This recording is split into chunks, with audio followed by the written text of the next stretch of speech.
الحمد لله رب العالمين والصلاة والسلام على نبينا محمد صلى الله عليه وسلم وعلى آله وأصحابه أجمعين. Louange à Allah, Seigneur des mondes. Quant à notre prophète Mohammed sallallahu alayhi wa sallam, qu'Allah le couvre de sa clémence et de sa bénédiction, ainsi que sa famille, ses proches et ses compagnons. Amin.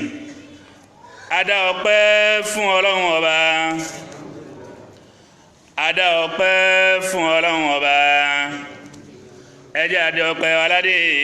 alhamdulillahi rabbil alamin. Ọlọ́run Ọba tí a dá ọpẹ́ fún ní jímọ̀ tèní, òun lọ́ba tó ṣọ́ wa láti jímọ̀ jẹ́jọ́. Ó wá ní kí ọjọ́ jímọ̀ tèní kó bá wa láyé, ó bá wa láyé wa. Àkókò jímọ̀ tó àgbà lérò pé a fẹ́ wá jímọ̀. Ọlọ́run Ọba yọ̀ǹda fún wa, ọba tó ṣe bẹ́ẹ̀ fún wa la dá ọpẹ́ fún. Ọ̀pọ̀lọpọ̀ jímọ̀ ọlọ́mọ́sà jẹ́ ó bá wa láyé, kó bá wa láyé wa ká lè rí kílé rọrùn. Lẹ́yìn ìgbà tí a dá ọpẹ́ fún Ọlọ́run Ọba, àwa tọrọ ìkẹ́ àtìgẹ̀ fádéwálé ànábì wa Muhammad àtìkẹ́ àtìgẹ̀ látọ̀dọ̀ Ọlọ́run, àtìkẹ́ àtìgẹ̀ látọ̀dọ̀ Ọlọ́run, kó lọ bá ṣíwájú ẹ̀dá ànábì Muhammad, àtìkẹ́ àtìgẹ̀ látọ̀dọ̀ Ọlọ́run. Ìkẹ́ Ọlọ́run, ọlá Ọlọ́run kó bá ànábì wa Muhammad, kó bá ìyàwó àtàwọn ọmọ rẹ̀, kó bá wọn sọ̀hábé lápapọ̀, tí wá kárí ẹnìkọ̀ọ̀kan wa. Ọlá wàlá haúlá wàlá quwwata illa billahil aliyyil azim. Fa inna khutbatana al-yawm yatakallam an hukm Eid al-hubbi an nadhari al-islam. Notre homélie aujourd'hui depuis la mosquée centrale de Dassazoumé, département des collines Bénin, focalise notre attention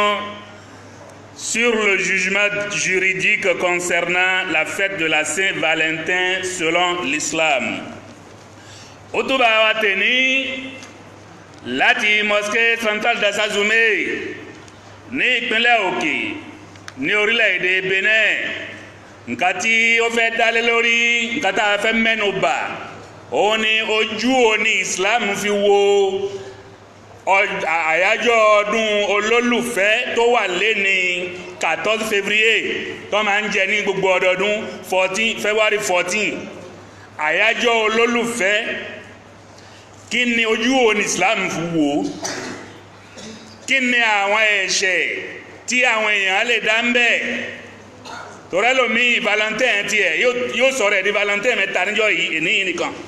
Valentine náà òun náà ó tó mẹ́ta. Àdé ọkùnrin kan tó ṣó yóò jẹ́ Valentine fẹ́lẹ́ yìí, yóò tún ṣe Valentine fóbìnrin yìí, yóò tún ṣe Valentine fẹ́ nìyí. Obìnrin míì náà yóò jẹ́ Valentine fẹ́ nìyí, yóò tún ṣe Valentine fẹ́ nìyí, yóò jẹ́ Valentine fẹ́ nìyí. Ṣé ọdún ẹ̀ṣẹ̀ ni àbọ̀dún ìfẹ́ lóòótọ́? Ojú òní Islam fi wò ìdídá bó ṣe wá bọ́ sí jímọ̀ wa léni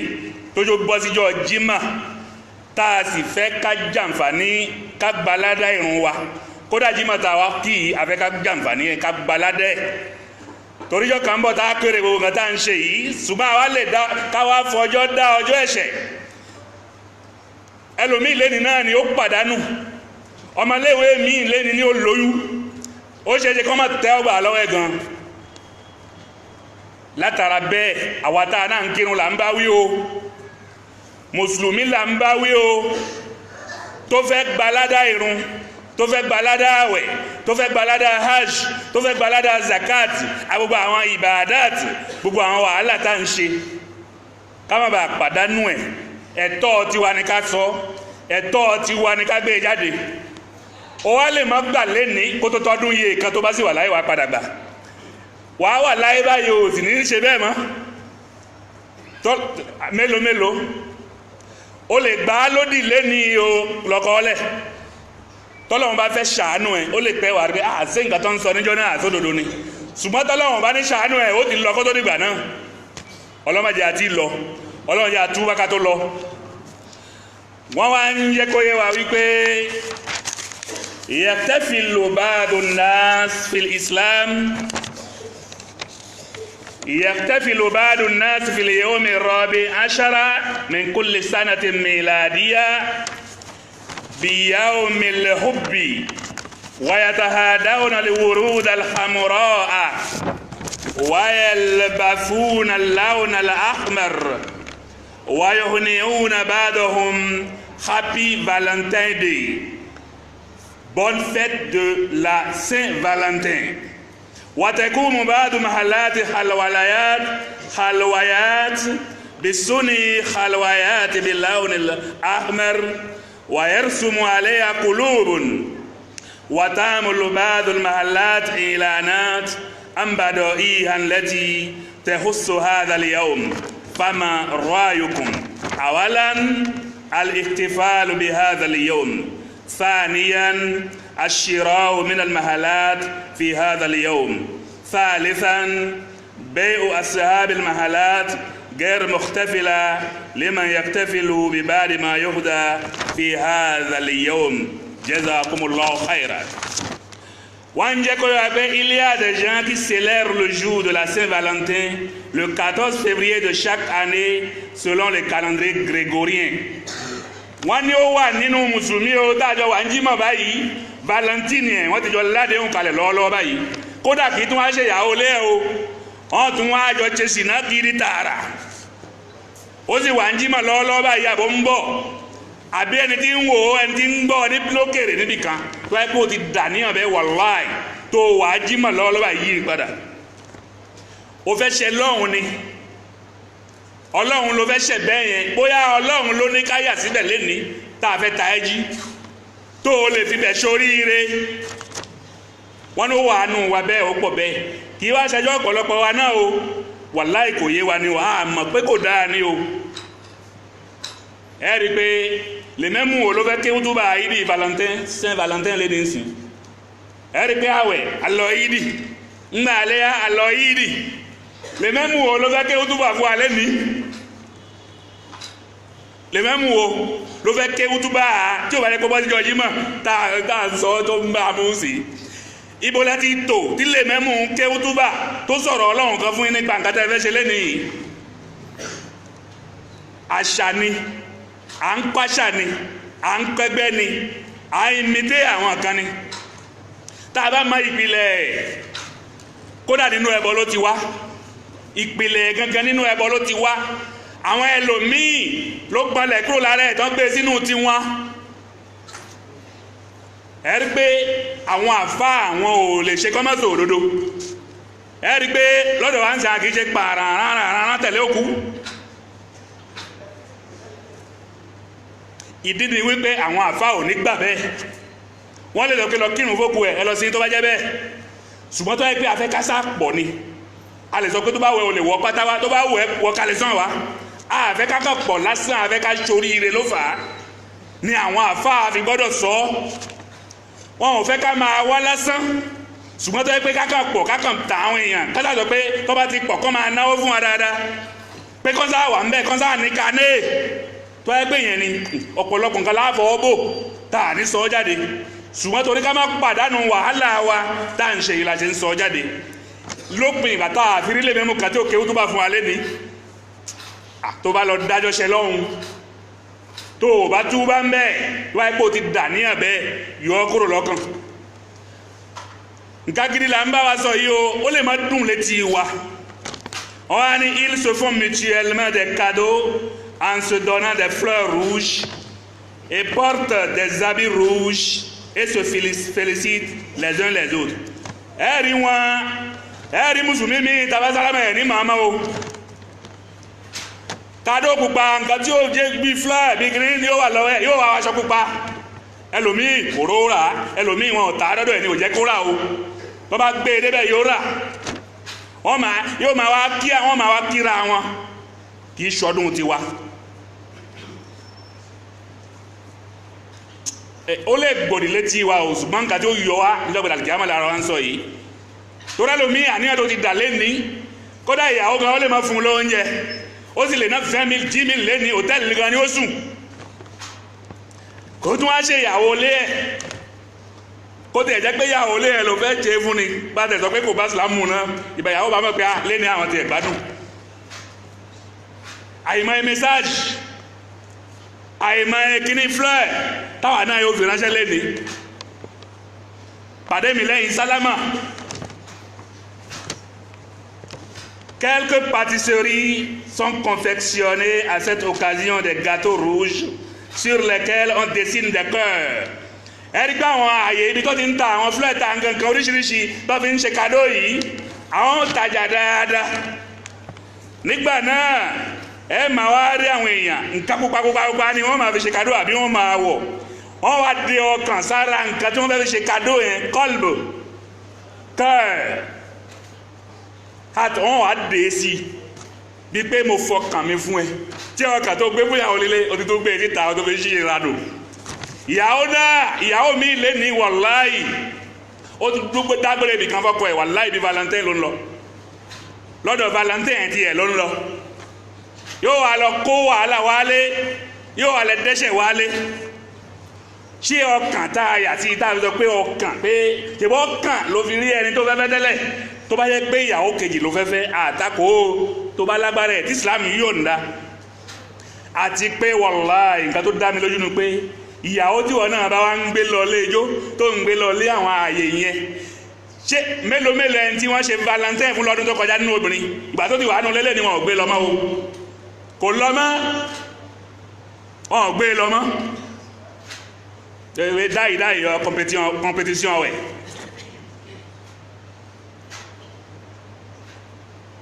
ìdí tá a fi mọ̀ kí ló dé tí ìgbà tá à ń gbé lọ tá ìgbà tó délé kí ló dé tá a lè gbé lọ mọ́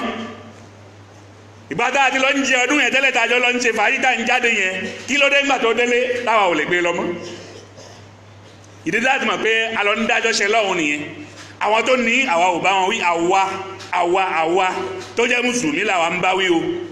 mùsùlùmí là ń bá wí torí ẹ̀tọ́ tiwa ni pé kárànra wa létí nǹkan téèyàn ò bá sì mà wàláhì Ọlọ́run ní fi ẹ̀ jẹ́ ṣùgbọ́n nígbà tó ti ń gbọ́ báyìí tó bá ti dà ní àtẹ́lẹ̀ yìí padà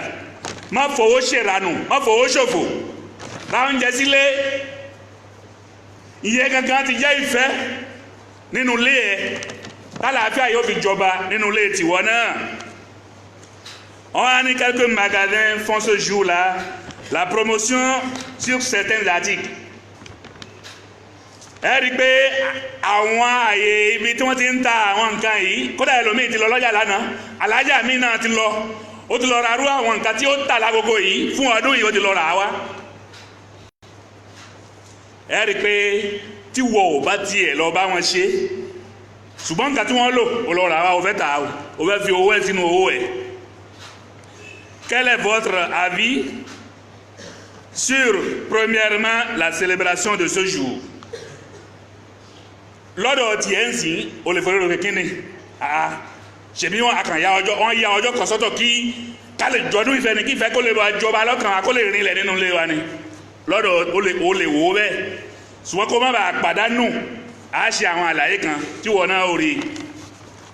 Deuxièmement, faire ses courses dans ces magasins ce jour-là. Kéèyàn tún wá jẹ́ mùsùlùmí òun o kò fẹ́ lọ bá wọn ṣe ọdún yẹn ṣùgbọ́n yóò lọ ra àwọn nǹkan tí ó fún àwọn ọ̀rẹ́ ẹ̀ tí kìí ṣe mùsùlùmí fún ọdún yẹn. Troisièmement, le fait que les autres magasins qui célèbrent pas cette occasion vendent tout de même des articles à ceux qui célèbrent cette occasion ce jour-là. Àwọn míì àwọn tí wọn ò ṣọdún ṣùgbọ́n wọ́n ta àwọn nǹkan tí àwọn ti bí ó lò wọ́n wá ń jẹ́ kó wá pé al-adillatu dallat al-adillatu as-sariha min al-kitabi wa sunnah wa ala dhalika ajma salafu al-umma ana al-ayada fi al-islam isnan faqat huma eid al-fitr wa eid al-adha wa ma adahuma min al-ayad sawa muta'alliqatu bi shakhsin أو جماعة أو عدس أو إيمانا من المعاني فهي أعياد مبتدأ لا يجوز لأهل الإسلام فعلها ولا إقرارها ولا إظهار الفرح بها ولا الإعانة عليها بشيء لأن ذلك من تعدي حدود الله ومن يتعدى حدود الله فقد ظلم نفسه. Réponse. Selon les preuves expresses puisées dans le livre et la sunna, ainsi que l'unanimité des pieux prédécesseurs, les fêtes islamiques ne sont que deux seulement. Bó tẹ̀lé pé àwọn míì fi kẹta kún. Wọ́n nínú Kùránì àtàdísì ọ̀rọ̀ ìlànà Ànábì Muhammad àti ìlànà àwọn tó ti gbáwájú bẹ́ẹ̀ wọ́n ní ọdún lọ́dọ̀ mùsùlùmí kò ju méjì lọ. Bó tẹ̀lé pé ńgbà míì àmọ́ wa ń fẹ́ fi Maulidi sí ṣùgbọ́n ẹ rí i pé èyí tá ń lọ ìdí ẹ̀ báyìí ìdí ọdún ìtúnu àwẹ̀ àti iléyá ni wọ́n ní èyí tó bá ti wá yàtọ̀ sáwọn eléyìí o wọ́n ní àdádálẹ̀ ni o èyí tó ti yàtọ̀ sáwọn yìí wọ́n ní àkàndálẹ̀ ni wọ́n wá ń jẹ́ pé bíi pé èèyàn ń tayọ àlà ni pé ẹ rí i pé Nàìjíríà ó ṣe frontier látijọ́ yìí téèyàn bá tẹ̀lé bó ṣe yẹn sìn ẹ rí i pé àwọn títàn àwọn tó rẹpẹtẹ tí mi ò ti kọjá láti ìgbà náà àlá tí wọn ni wọ́n bá rí yẹn ni wọ́n gbé nǹkan lé pé ẹ gbọ́dọ̀ kọjá bẹ́ẹ̀ ni Ọlọ́run náà lálà tí a gbọ́dọ̀ tayọ wa man yata'adda hududallah faqad zalama nafsahu ẹni tó bá tayọ àlà Ọlọ́run pé kí ni Ọlọ́run fẹ́ ṣe ó transgressé àlà Ọlọ́run Ọlọ́run ó ṣe mẹ́wàá o Ọlọ́run ló ń jàǹbá rẹ̀ ni ó ṣàbòsí fún rẹ̀ ni yóò padà bá wa ń bẹ́ẹ̀. Ìdí nìyẹn tá a fi sọ pé torí ká jèrè torí ká má bàa pàdánù ó yẹ ká rárá wa létí owó tó wà lọ́wọ́ yìí ó kàn jó dànù bíi nánsì tí ò ní wúlò kankan kódà wọn ní kí ẹ ká má dájọ́ ṣe lọ́hùn ìyàwó halali wà ń bẹ àwọn pàdé mi lẹ́yìn sálámà ó wà lọ náwó fún wa rẹpẹtẹ kódà ó lè ná 30,000 20,000 kò tún wá ń jẹ́ pẹ̀lẹ́ nìkan o obìnrin tó wá lọ́dọ̀ tiẹ̀ náà ó tún ní ó ṣe calcul ó tún fẹ́ lọ bòmí náà o a sì ní àwọn ti dé ọkàn sára nǹkan tá a fi ń ṣe kadó lé ní ọkàn tí ọkàn ẹyọ ọkàn ṣoṣo yẹn wá ń pín fún èèyàn mẹ́wàá ká bẹ̀rù Ọlọ́run ọba o wọn ni wá ìdàndọ́ fàìlàlẹ̀ yìí di mọ̀kútàrọ̀ kàwọnú min àyàdì kùfàr fàhálà ismun ìlà ismi لأن في ذلك تشبها بهم وأنه موالاة لهم وقد نهى الله سبحانه المؤمنين عن التشبه بهم وعن موالاتهم في كتابه العزيز وثبت عن النبي صلى الله عليه وسلم قال من تشبه بقوم فهو منهم. Si l'on ajoute à la fête inventée le fait qu'elle soit l'une des fêtes des mécréants, il s'agit alors de péchés accumulés l'un sur l'autre, car cela est une sorte d'imitation et alliance des incrédules. Allah exalté soit-il nous a interdit dans son noble livre d'imiter et de prendre les mécréants pour alliés. Par ailleurs, il est authentiquement rapporté que le prophète sallallahu alayhi wa sallam a dit: quiconque imite un groupe sera des leurs. Wọ́n ń jẹ́ kó yé wa wípé àgàgà kí ọdún náà kó máa jọdún wa kó wá jẹ́ ọdún tó kàn borí lókè tó kàn rò pé ẹja gbé báyìí àníta bá mọ̀ ìpìlẹ̀ nǹkan yìí tí a bá ìpìlẹ̀ ní ká lọ wò lọ ka ìtàn ẹ̀ dáadáa àgbẹ̀ kì í dédé ṣe nǹkan o gbọ́dọ̀ mọ kúlẹ̀kúlẹ̀ kan tó wà lábẹ́ nǹkan yẹn kó tó máa ṣe tó bá wá mọ ìtàn ẹ̀ dáadáa kó wá wo àwọn tí wọ́n á yí sínú ìtú wọn kí wọ́n náà tó máa ṣe wọ́n ní nígbà náà ẹjọ́ pé èèyàn ń gbé ẹ̀ṣẹ̀ gorí ẹ̀ṣẹ̀ ni torí pé Ọlọ́run ti kọ̀ fún wa wípé ká má ṣàfarawé ká sì má gbára lé àwọn kan a lè jọ máa ṣiṣẹ́ a lè jọ máa tajà a lè jọ máa gbélé a lè lo èrè ṣùgbọ́n tó bá di bí nǹkan ẹ̀sìn wa ń gbà míì nífi yẹn ṣeré pé ṣèbọ́ rẹ̀ mi ni ṣèbí kínní ni ká má ṣe bẹ́ẹ̀ tora nabi wa Muhammad sọni man tashabbaha bi qaumin fahuwa minhum ẹni tó bá ti kọ́ṣe àwọn kan yóò dára àwọn o kódà bí mo ṣe jáfa bí mo ṣe jẹ́ mọ́mọ́ kí ni ooo kí máa dún bí eégún wàláhì wọ́n gbé mi dìde lẹ́gún níjọ́ gbẹ̀dàlì kìyàmá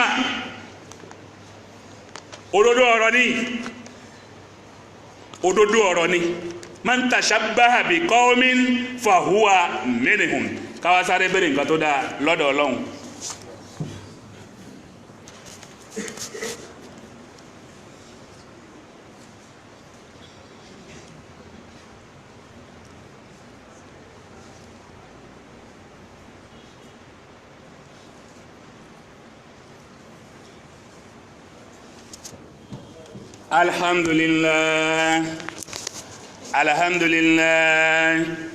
alhamdulillah rabbil alamin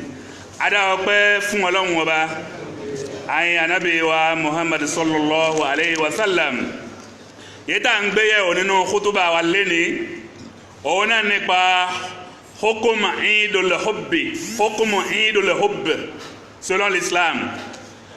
Le jugement juridique de la fête de la Saint-Valentin selon l'islam. Ìdájọ́ ọdún yìí ojú tí Islam fi wò ó ká má bàa pàdánù níjọ́ gbẹ̀dàlì kìyàmà. On a dit le jour de la Saint-Valentin fait partie du genre de fêtes dont on vient de parler, car il fait partie des fêtes des idolâtres. Wọ́n ní ọdún tá à ń sọ yóò wà nú ọdún tí kì í ṣọdún mùsùlùmí tó yẹ kó jẹ ẹni tí bá ń kírun tí bá ń gbàwẹ̀ tí ń yọ zakati ń ṣe ájì tó fẹ́ gbaládá ẹ̀ tóun náà wá ń gbà pé lẹ́ni o à ń ṣọdún ó gbà pé lẹ́ni o à ń ṣọdún tóun náà ní kàdó tí ó fún yà tóun náà ní valentine kódà kì í ṣe ìyàwó ẹ̀ tí ìyàwó ilé náà ní valentine tọmọléwé wọ́n lóyún lọ rẹpẹtẹ táwọn ọmọ mi wọ́n lóyún rẹpẹtẹ tí wọ́n ní lẹ́rìí gbà tẹ́lómi nǹkan tí ó ṣe rí lẹ́ni ní ó ṣe látara pé wọ́n rọ̀ ọlọ́tí yóò bá mú yóò wá sùn lọ kódà wọ́n gba kẹ̀kẹ́ lómi lẹ́nu nígbà wọ́n bá fún nǹkan kan yàn tí wọ́n lọ mú wọ́n gbé kẹ̀kẹ́ ẹ̀ lọ wọ́n lè gbé mọ́tò ẹ̀ lọ wọ́n dára lẹ́ni yìí tọrọ yọ ẹ̀ ńgbà míì wọ́n lóòótọ́ àwọn míì ń fojú wò pé tèmi ọkọ àti ìyàwó kan jókòó kan gbádùn kan jẹgẹrẹ ṣùgbọ́n ibi tó wá ń yà lọ ńkọ́ bí gbà ń dájọ́ ṣẹ lọ́hùn ni aburú ẹ̀sìn ó wá pọ̀ ju àǹfààní tọ́nà torí ẹ̀ ṣe lọ ìyẹn ni káwọ́ aburú ẹ̀ kódà ẹlòmíì yóò gun obìnrin mi náà ní òkúta yóò bá bá àjálù yóò bẹ̀rẹ̀ sí ń rẹ́lu ìparun yóò bẹ̀rẹ̀ sí bá kódà ẹlòmíì yóò lu mágùn lẹ́ni ìyàwó níyàwó tó dé látara pé kò tún lọ lọ́nà tó dáa kí ọlọ́run wá ṣàánú wa arára wa létí ni ó lè má gbà lẹ́ni tá à ń sọ yìí o ṣùgbọ́n wàá padà rí pé òdodo ni tọ́lọ́run bá ní kó pẹ́ láyé nílé ní eléni tá à ń sọ kó ti gbọ́ ṣùgbọ́n tó bá gbọ́ náà ló dáa toró ṣeéṣe pé ọlọ́run ló tiẹ̀ fẹ́ yọ ẹ́ lẹ́ni la fi mú un jáde ó lè yẹ pé ó padà burú tiẹ̀ lẹ́ni ọlọ́run jẹ́ àpàdà burú o kama yahrum ala al-muslim al-i'anatu ala hadha al-eid aw ghayrihi من الآيات المحرمة بأي شيء من أكل أو شرب أو بيع أو شراء أو صناعة أو هدية أو مراسلة أو إعلان أو غير ذلك لأن ذلك كله من التعاون على الإثم والعدوان ومعصية الله ورسوله والله جل وعلا يقول بعد بسم الله الرحمن الرحيم وتعاونوا على البر والتقوى ولا تعاونوا على الإثم والعدوان واتقوا الله إن الله شديد العقاب. Il est de même illicite aux musulmans d'aider autrui à célébrer cette fête ou d'autres fêtes illicites par moyen comme un autre quelconque nourriture, boisson, vente, achat, fabrication, cadeau, correspondance, publicité ou autre, car tout cela est une entraide dans le péché et la transgression ainsi que dans la désobéissance à Allah et à son prophète Muhammad sallallahu alayhi wa sallam. Allah exalté soit-il dit à cet égard dans la sourate la table servie, sourate al-Maïda, Coran chapitre 5 verset 2. Entraidez-vous dans l'accomplissement des bonnes œuvres et de la piété et ne vous entraidez pas dans le péché et la transgression et créez Allah car Allah est certes dû en punition. Wọ́n ní ó jẹ́ wọ̀ fún mùsùlùmí kó ràn yàn lọ́wọ́ láti ṣọdún yìí gẹ́gẹ́ bá a ṣe ń sọ bọ̀ oúnjẹ ni o nǹkan mímu ni o ó tà ni o òun gan lọ rà á lọ ni o àbí òun gan ló wá bóyá ó mọ nǹkan àwọn nǹkan yẹn ló ń ṣe ó mọ̀ ọ́ ṣe ó wá mọ̀ pé ọjà yóò tà ní agogo yìí àbí ó fi ṣe ádíyá àbí lẹ́tìrì náà tó ń wá ń kọ àbí ìkéde kan àbí àwọn nǹkan bẹ́ẹ̀ bẹ́ẹ̀ wọ́n ní ìranra ẹni lọ́wọ́ lórí ẹ̀ṣẹ̀ lélẹ́yìí ọlọ́run sì ní ká ranra ẹni lọ́wọ́ lórí dáadáa ṣíṣe àti ìbẹ̀rù ọlọ́run wá ní tá a bá ṣe bẹ́ẹ̀ ìyẹn ló fi ń dáa jù torí ká má bàa pàdánù ẹ má jẹ́ àdá ọjọ́ ṣe ọlọ́run ọba ọlọ́run kò yọ wá ń bẹ̀ wá à náwó dànù àtún wá ní gbalada àtún wá gbẹ̀ṣẹ̀ ó ṣeé ṣe kó kwárùn bẹ́ẹ̀ ó ṣeé ṣe kó pàdánù ó ṣeé ṣe kó pé oríṣiríṣi nǹkan kó ṣẹlẹ̀ ká torí bẹ́ẹ̀ ká bẹ̀rù ọlọ́pàá pé ìfẹ́ ni ìfẹ́ wà nù ọkàn tán dé dára nǹkan tí wọ́n ń gbé fún yẹn ìwọ náà sì tún wá ń gbé fún yàn mẹ́wàá ẹlòmíì fẹ́ gbà lọ́yàn márùn ìwọ náà fẹ́ gbé fún yàn márùn tí ìfẹ́ wá nìyẹn kí ọlọ́run wá ṣàánú wa Rabbana atina fid dunya hasanatan wa fil akhirati hasanatan wa qina adhaban nar. إن الله وملائكته يصلون على النبي يا أيها الذين آمنوا صلوا عليه وسلموا تسليما سبحان ربك رب العزة عما يصفون والسلام على المرسلين والحمد لله رب العالمين.